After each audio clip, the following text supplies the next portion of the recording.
तर विरोधी पक्षनेते पदासाठी माझ्या नावाला विरोध असेल तर पत्र मागे घेतो असं भास्कर जाधव यांनी म्हटलेलं आहे।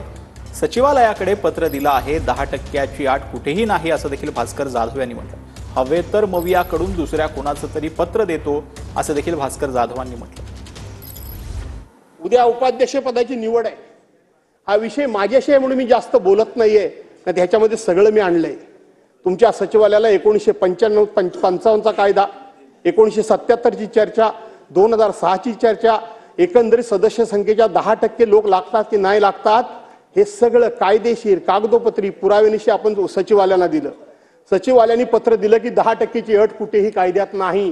कदाचित जर तुम्हाला माझ्या नावाची अडचण असेल, माझ्या नावाची अडचण असेल, आज खुलेआमपणे या महाराष्ट्राच्या समोर मी या विधानसभेमध्ये सांगतो, मला भावनेच्या आधी जाऊन बोलत नाही, पण लोकशाहीचं संवर्धन म्हणून माझ्या नावाची अडचण असेल, मी माझं पत्र आत्ता मागे घेतो, माझं पत्र आत्ता मागे घेतो।